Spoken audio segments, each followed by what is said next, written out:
Bueno, primero que todo, muchas gracias a todos los organizadores de este evento por la oportunidad que me dieron para participar con la exposición de este trabajo. En realidad, este trabajo es un resumen de lo que fue parte de mi trabajo final de graduación y está enfocado en lo que es el área de conservación de la amistad Pacífico. En este caso, el trabajo abarca muchos más datos, pero está resumido, como les digo, hacia esta área de conservación. Mi nombre completo es Fabián Cibajaraya, yo fui estudiante de laboratorio de entomología de la Universidad Nacional y con este trabajo logré alcanzar mi título de licenciatura en manejo de recursos naturales en la Universidad Nacional. Entonces, para comenzar, acá está la presentación, el contenido está dividido en 5 partes principales: una introducción, un objetivo general, una metodología, resultados y discusión y conclusiones y recomendaciones. Para comenzar con la introducción, el género camelobatidius. ¿Qué es camelobatidio? Tal vez algunas personas que escuchen esta presentación se pregunten qué es un camelobatidius o qué es un efemeróptero. Esos son insectos muy antiguos, se han encontrado en el registro fósiles desde antes de los dinosaurios inclusive, y bueno, se encuentran distribuidas prácticamente a nivel mundial, y este género específicamente es nativo del continente americano. Entonces lo podemos encontrar en diferentes quebradas y ríos en elevaciones bajas y medias en prácticamente todo el continente, en las partes más cálidas y también un poco frías del norte y del sur. En Costa Rica tenemos varias especies que se han registrado alrededor del país, y para las personas que están relacionadas con lo que son el monitoreo acuático, se habrán dado cuenta o habrán identificado posiblemente ese género debido a que es muy común en cuanto a su abundancia. Prácticamente en cualquier tipo de ecosistema lótico, ¿verdad? Un río, una quebrada, lo podemos encontrar de forma bastante común, y eso es una de las características que tiene este género de insecto acuático que lo hace tan valioso para lo que es su estudio o la investigación a partir de estos organismos, debido a que tienen una variada tolerancia a las alteraciones de la calidad del agua. Entonces, prácticamente los podemos encontrar en diferentes ambientes. Al lado derecho de esta lámina de la presentación tenemos unas fotos de lo que es este género de insectos. Uno de estas fotos es un pantallazo de la red social Twitter del 2017, 2018, si no me equivoco, de una persona que trabaja con macroinvertebrados en Tucson, Arizona, y él posteó esta imagen de este Camelobatidius en un mar de plástico en río de Tucson, Arizona. Entonces, para darse una idea de qué tan variada es la calidad del agua que estos organismos pueden soportar. Y es también fácil de identificar debido a sus patas, las uñas de sus patas, como podemos ver en la fotografía abajo de microscopía electrónica. Al lado derecho abajo, ahí vemos que esas patitas o esas uñas en forma de peine es una característica que podemos encontrar solamente en estos organismos. Entonces eh, lo hace prácticamente imposible de confundir con otro tipo de organismo en el ambiente acuático. Entonces, a continuar con lo que son los indicadores lógicos de la calidad del agua, estos se definen como organismos con una determinada tolerancia a las condiciones específicas de calidad del agua. Esto quiere decir que, de acuerdo si las condiciones son buenas o intermedias o malas, digamos, así podemos encontrar la diversidad de organismos. Y bueno, esto nos da esta particularidad que tienen las diferentes poblaciones de estos indicadores, es que nos ha proporcionado los detalles o la información acerca de su reducción en su diversidad de abundancia en sitios influenciados bajo diferentes coberturas de uso de la tierra. Esto es muy importante porque a partir de las características de uso y cobertura de la tierra que rodean a un cuerpo de agua superficial, así podríamos tener ya los primeros indicios de qué puede estar pasando en el ambiente acuático, cómo puede estar su calidad del agua. Estos estudios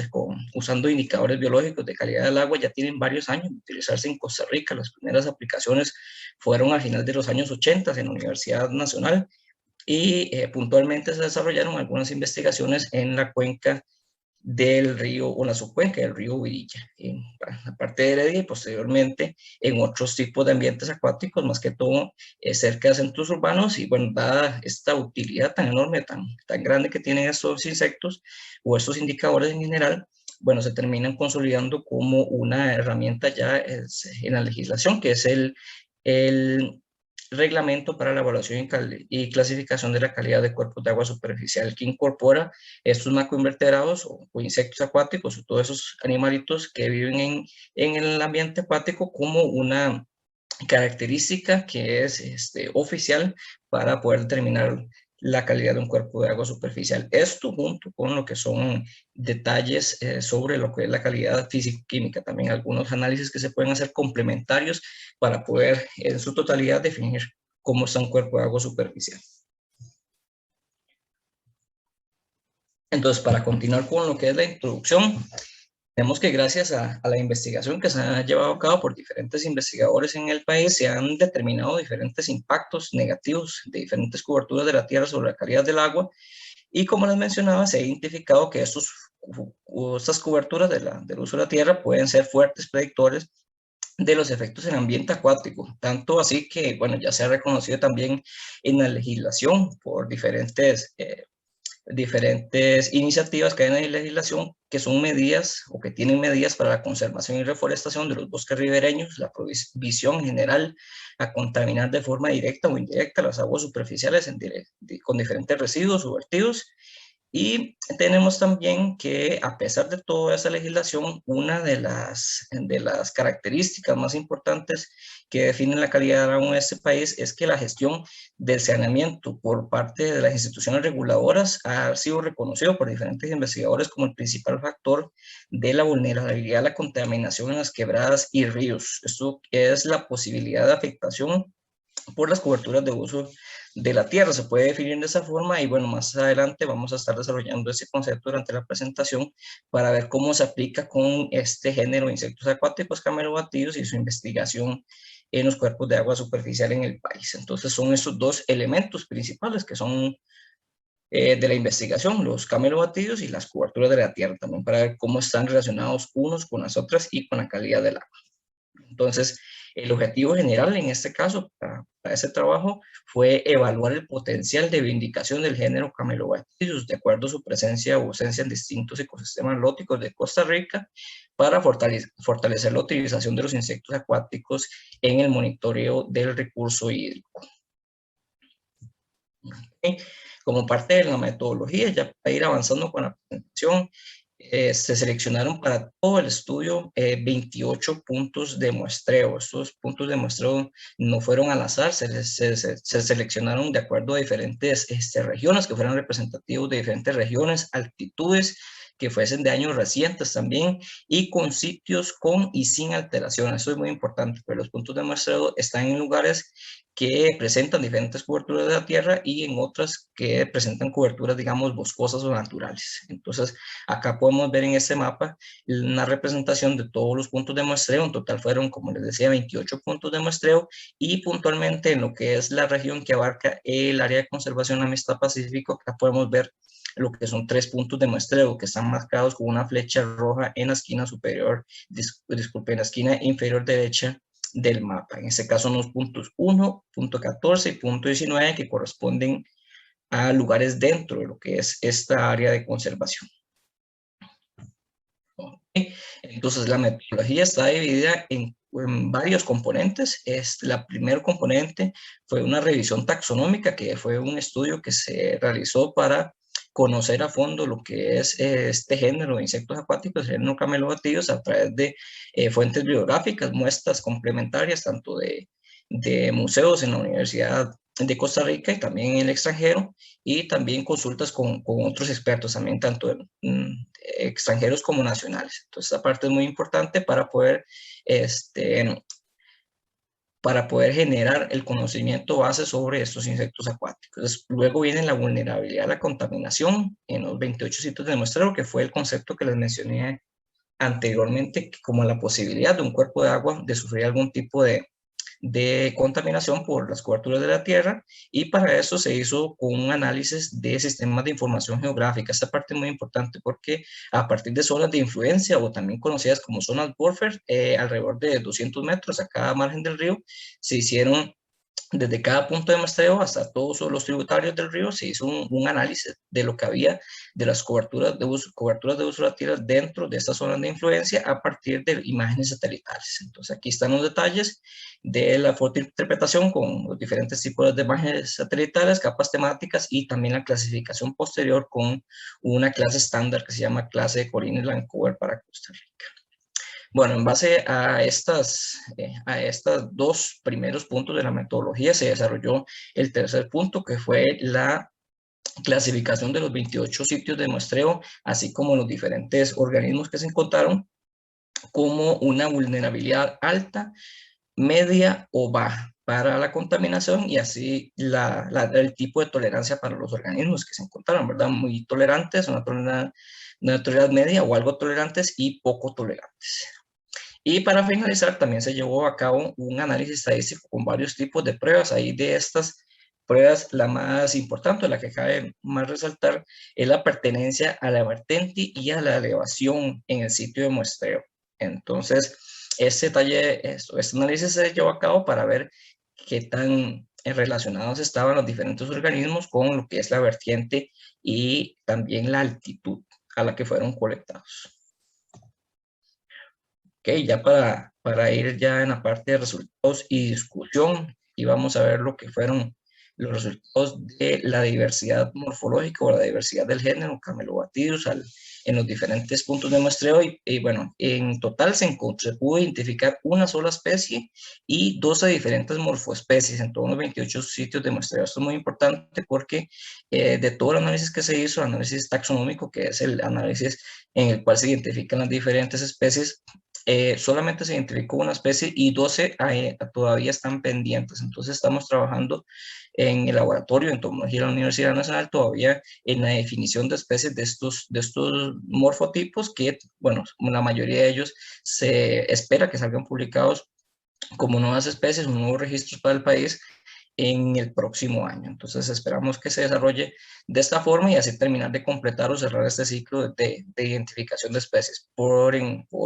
mientras, el trabajo se desarrolló y se presentó con estas 12 morfoespecies y esta especie. Vamos, aquí tenemos una muestra de 4 de ellas que fueron las que se encontraron puntualmente en los 3 sitios de muestreo de la CLAPE. Aquí podemos ver unas fotos de cómo se ven la coloración de ellos, cómo se ven en otras partes de la boca, que son diagnósticas de la boca y el abdomen, y cómo esto puede ayudarnos a diferenciar una especie de otra o una morfoespecie de otra. Okay. En cuanto a los resultados de las zonas de influencia, vulnerabilidad a la contaminación, que fue el análisis del sistema de información geográfica que les comentaba, en total se analizaron un total de 35.988 hectáreas en los 28 puntos de muestreo, esto dentro de todas las zonas de influencia. En este caso se encontraron que las coberturas que estaban dominando eran las coberturas urbanas, después las agropecuarias y también los tipos de pastos que pueden contener pastos, cultivos y de este tipo, y también las coberturas boscosas en menor grado. Entonces, estos 3 tipos de cobertura, digamos que son como los más comunes de encontrar alrededor de los diferentes cuerpos de agua superficial o diferentes ríos y quebradas que se analizaron. Esto es muy importante porque así podemos encontrar un patrón general que nos dice que a pesar de toda la legislación y a pesar de todos los esfuerzos que se hacen de conservación sobre ríos y quebradas, alrededor de estos sitios siempre continúan dominando algunas coberturas que no son naturales, como pueden ser las coberturas urbanas y agropecuarias, que bueno, ya es algo que se ha normalizado bastante en el país y bueno, es una condición que tenemos y es una oportunidad también para destacar y también para conservar. Ok, de estas zonas de influencia, aquí también vale la pena destacar que es la cobertura boscosa que se encontró dentro de estas zonas de influencia, o estas zonas buffer, está bastante fragmentada. Bueno, esto quiere decir que a pesar de que había un porcentaje importante en algunos de los ríos y quebradas muestrados, muchos de estos porcentajes boscosos estaban divididos en pequeñas fracciones alrededor de los ríos y quebradas. Entonces, esta parte es muy importante porque podemos entender de que a pesar de que hay un cierto grado de conservación de los bosques, también está limitado ese grado de conservación a la parte de fragmentación, que es una problemática que evita el flujo genético, por ejemplo, de especies de un lugar a otro. Aquí tenemos un mapa de lo que es uno de los puntos de muestreo en la clave. Esta quebrada se llama Borbón, es una quebrada que se encuentra en la zona sur, justamente en el área de San Vito de Cotobruz, y que está en la milla limítrofe entre Costa Rica y Panamá. En este caso, la flecha roja que se muestra en la parte superior muestra el punto de muestreo, y hacia el sur, digamos, se muestra lo que es la red hídrica de esta quebrada y cómo dentro de la zona de influencia se ven los tipos de coberturas de uso de la tierra que están presentes en este lugar. Aquí, entonces, por ejemplo, podemos destacar acá lo que les mencionaba anteriormente de los tipos de coberturas dominantes. En este caso vemos que el bosque que se presenta de un color como celeste no es el dominante. El dominante sería justamente otras coberturas como son el café, las hortalizas, los pastos arbolados y otros tipos de pastos, e incluso zonas urbanas discontinuas que se encuentran en esta zona. Entonces acá podemos ver cómo alrededor del punto de muestreo y hacia las nacientes, hacia los ríos tributarios de esta quebrada, todo el área que debería ser bosque, que fue bosque alguna vez originalmente, está fragmentada y ocupada por diferentes áreas productivas, que eso es un detalle muy importante, como les mencionaba, ya es un patrón que se ha normalizado bastante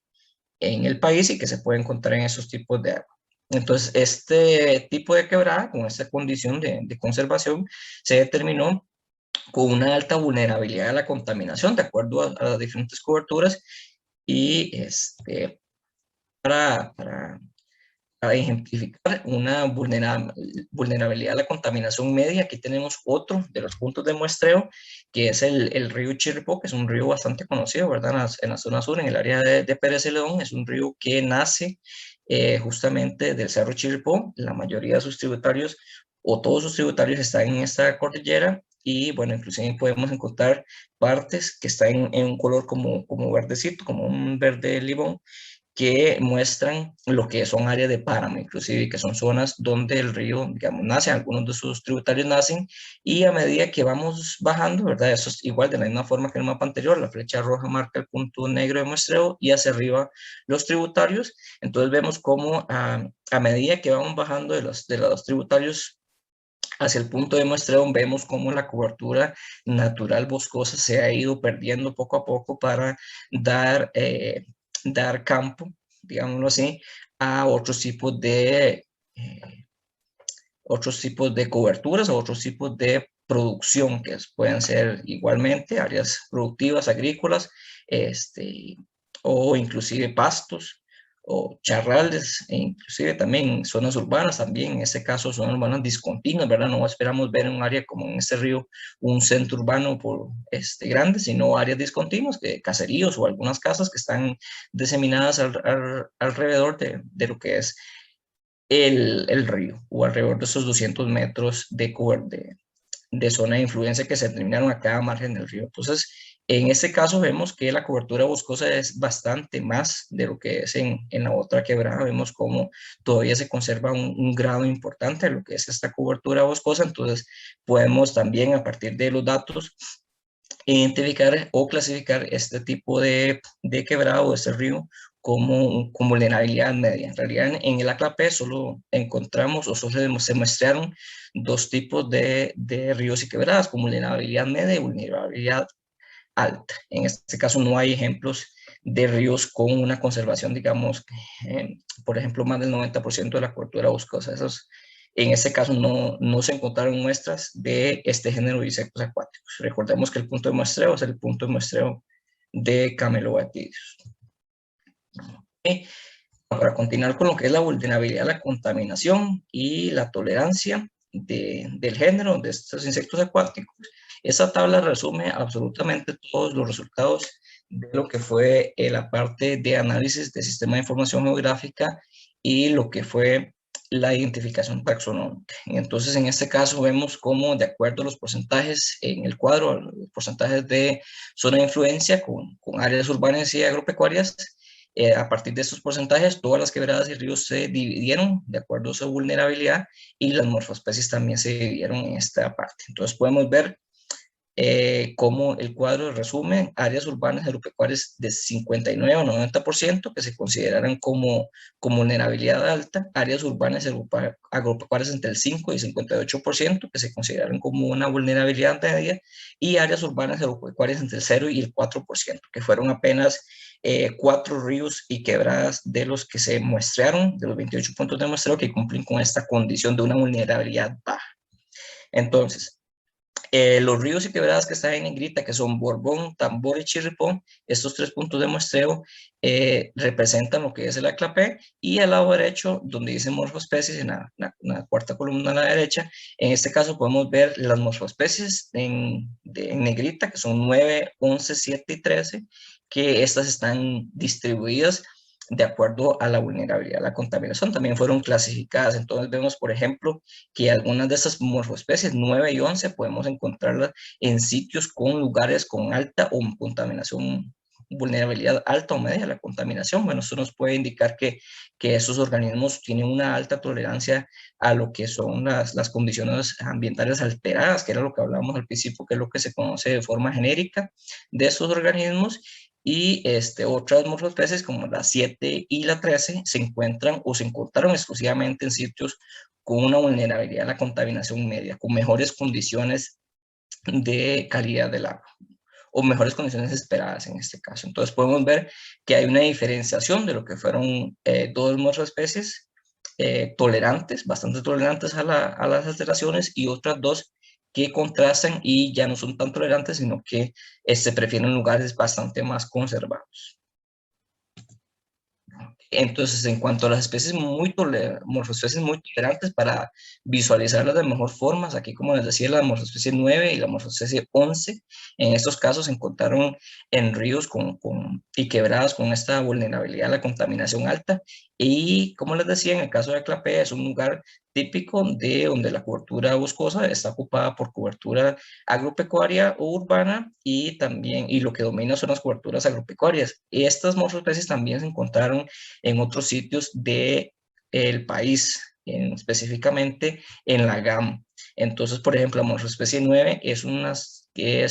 organismo que sobrevive inclusive en condiciones urbanas, en ríos urbanos, que eso son parte del trabajo que se espera publicar con el detalle de las nuevas especies o nuevos registros para el país en las próximas publicaciones científicas que se puedan lograr, ¿verdad? Que es algo importante de cómo esos organismos tienen esta alta tolerancia y soportan condiciones tan fuertes como son las ciudades o inclusive los campos agrícolas, donde no hay vegetación o queda muy poca vegetación.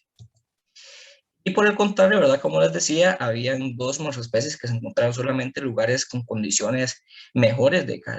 calidad de agua o mejores condiciones esperadas de calidad del agua. En este caso, estos organismos en general, en los diferentes puntos de muestreo, se encontraron solo en sitios con un grado de conservación medio. Entonces, esto ya nos muestra cómo a partir de un tipo de monitoreo o a partir de un monitoreo usando estos organismos en el ACLAP, por ejemplo, dependiendo de lo que encontramos en un río de quebrada, ya podemos darnos una idea de qué tan conservado o qué tan deteriorado puede estar. Entonces, si encontramos solo esos organismos, ya podemos darnos cuenta de que las condiciones son bastante buenas, y si encontramos solo de los otros, entonces ya podemos pensar lo contrario, que hay una alteración importante. Y bueno, aquí como parte también de la parte de discusión, el análisis estadístico que les mencionaba por vertiente y rango altitudinal, esto fue muy importante porque se encontraron relaciones significativas entre las presencias de las morfoespecies de acuerdo a las vertientes y de acuerdo también a lo que es la elevación. Esto quiere decir que a pesar de que encontremos una especie o tengamos un río o una quebrada que esté muy bien conservada,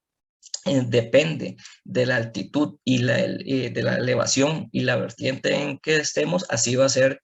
el tipo de organismos que vamos a encontrar, ¿verdad? Que esto no es una sorpresa para otros organismos mejor conocidos, ¿verdad? Que sabemos que se distribuyen en una u otra vertiente o a cierta altitud, pero para esos organismos, para estos insectos acuáticos, era algo que no se conocía o no se sabía detalladamente. Entonces también podemos usarla como una forma para poder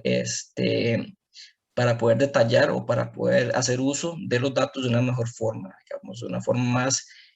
fina en lo que es la identificación de las especies y también sus preferencias. Okay, aquí viene también este cuadro, lo que es la distribución altitudinal, de cómo se encontraron un grupo de especies para arriba de los 600 metros y el otro para abajo. Vemos la distribución de los puntos, cómo están. Y, ¿verdad?, cómo esto nos ayuda a saber las preferencias de las especies antes de dar una respuesta o antes de hacer un análisis, un resultado exactamente porque una especie está o no está en un lugar. Y para ir terminando ya lo que son conclusiones y recomendaciones, es súper importante lo que es la resiliencia de las quebradas y ríos en Costa Rica. Como les mencionaba, la mayoría de estos puntos de muestreo de ese trabajo, 24 de los 28 puntos, eran en sitios con características ya, digamos, alteradas. Entonces, en este caso, ¿qué nos quiere decir esto? La resiliencia, que a pesar de que hay un fuerte deterioro en las quebradas y ríos en Costa Rica, todavía podemos encontrar una diversidad importante para algunos insectos acuáticos de amplia distribución, como lo es este género de efímeras, que tiene distribución eh, prácticamente continental, en el continente americano, y gracias tal vez a estas características de amplia distribución, todavía podemos encontrarlo de forma diversa en muchos sitios alterados. Entonces, esta es una conclusión importante que vale la pena resaltar. También el análisis a macroescala de las coberturas de uso de la tierra fue útil para identificación de patrones de deterioro ambiental en quebradas y ríos de Costa Rica. Como les mencionaba, esto es súper importante también porque estas herramientas espaciales nos ayudan a identificar de una forma más fácil o más amigable algunos patrones que podemos encontrar y entender a simple vista, como son los ríos y quebradas, por ejemplo, en zonas urbanas, que ya, digamos, por estar dentro de una zona urbana, ya sabemos que ese río, ¿verdad?, está, o esa quebrada está, ya tiene algo, ¿verdad? Entonces, a través de esos tipos de análisis podemos entender mejor de dónde viene la contaminación o dónde vienen estas posibles fuentes de deterioro del ambiente. Okay. Y en cuanto a la educación ambiental, que esa parte es muy importante también, debe considerarse el hecho de que las quebradas y ríos en zonas rurales y urbanas representan todavía importantes reservorios para la biodiversidad, que esto es súper importante en la parte de educación ambiental por el hecho de que la mayoría de la gente, como les decía, ven una quebrada en una zona, por ejemplo, en medio de un cultivo de un cafetal o de una zona urbana, y ya dicen, así, este río, esa quebrada está contaminado, tiene algo, pero se subestima por el hecho de que la gente puede pensar de que, bueno, está contaminada porque está aquí, no tiene mucha diversidad de organismos, pero en realidad cuando empezamos a investigarlos un poco más, cuando empezamos a hilar un poco más fino, a buscar entre las piedras, literalmente, a meterse al agua, nos damos cuenta de que hay una diversidad remanente importante que vale la pena que todo el mundo conozca y se dé cuenta de que todavía permanece ahí y tiene ese potencial para recuperarse, que es algo que vale la pena mencionar o que vale la pena enseñar a la gente para que tengan esa conciencia de que prácticamente cualquier río o quebrada es recuperable. Solamente necesitamos el conocimiento suficiente para poder tomar acciones y llevar un proceso a cabo, pero la biodiversidad continúa. Ahí siempre vamos a encontrar una u otra cosa a pesar de que esté muy contaminado un río o una quebrada. Y finalmente, los agradecimientos, ¿verdad? Mucha gente, como esto es un trabajo final de graduación o es un parte de un trabajo final de graduación, ¿verdad? Hay que agradecer a muchas personas que son la Escuela de Ciencias Biológicas de la Universidad Nacional, del Laboratorio de Entomología, de esta misma universidad, el IRET, que también es de esta universidad, el Museo de Zoología, el SENAT y el PRIAS, que son parte de los que formaron, los que hicieron parte de ese trabajo, los que me apoyaron durante todo el proceso, y también a una colección de insectos acuáticos en Estados Unidos de la Universidad Purdue en Indiana. Entonces, esto sería de mi parte. Muchas gracias por quedarse hasta el final de la presentación y cualquier duda, cualquier pregunta me la pueden hacer llegar a mi correo electrónico.